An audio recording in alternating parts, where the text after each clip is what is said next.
देश की सबसे बड़ी फर्टिलाइजर कंपनी इफ्को ने कृषि को उद्योग का दर्जा देने के साथ साथ कृषि को सरकार के कंट्रोल से मुक्त करने की बात कही है।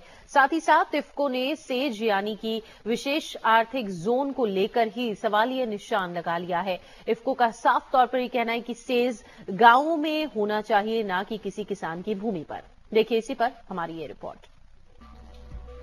खेती पर खत्म हो सरकार का कंट्रोल, खेती को मिले उद्योग का दर्जा। जी हां, ये कहना है इफ्को का। इफ्को के मुताबिक देश में अभी तक प्रैक्टिकली एग्रीकल्चर क्षेत्र में रिफॉर्म नहीं हुआ है। उन्होंने कहा कि राज्यों में मंडी टैक्स, कृषि एक्ट है और कमीशन एजेंट है। इसके चलते किसानों को उनके उत्पादों का उचित मूल्य नहीं मिल पा रहा है और खेती करना सिर्फ कर्ज बढ़ाने जैसा काम हो गया है। हमारा कहना था एक जमाने में हमारे था ना, उत्तम खेती मध्यम बाल निखित चाकरी भीख निदान। तो आज क्या हो रहा है, आप सब उल्टा हो रहा है। उत्तम खेती कोई नहीं मान रहा है। तो खेती के लिए आपको उत्तम बनाना है, उसको फर्स्ट एम्प्लॉयमेंट जनरेशन का साधन बनाना है, तो उसको आपको टोटल फ्री करना होगा। सेज की जरूरत नहीं, कृषि भूमि का अधिग्रहण रुके।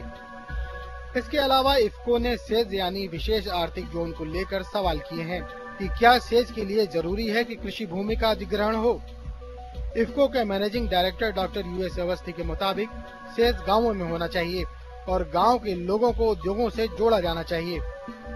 वैसे यहाँ पर है, यदि हमारे पास जमीन किसी गई है तो उसका आप कम से कम 10%, 20%, 26% उस इंडस्ट्री में शेयर करिए, उसको उसके बोर्ड में करिए,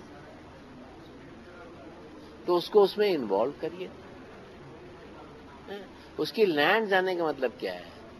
उसकी लैंड जाके आप इंडस्ट्री बना रहे हैं, ये क्या मतलब है? तो कोई एग्रीकल्चर लैंड ले तो उसमें उसको इक्विवेलेंट शेयर की वैल्यू जो है वो 26% से कम नहीं होनी चाहिए। बहरहाल किसानों के मुद्दे को लेकर इफ्को ने अपनी ये बेबाक राय सरकार के सामने रखी है। इफ्को की माने तो आज कोई भी खेती करने के लिए तैयार नहीं है और अगर सरकार कृषि को बढ़ावा देना चाहती है तो प्रैक्टिकली एग्रीकल्चरल रिफॉर्म की जरूरत पड़ेगी। सत्येंद्र शुक्ला, सहारा न्यूज ब्यूरो, चंडीगढ़।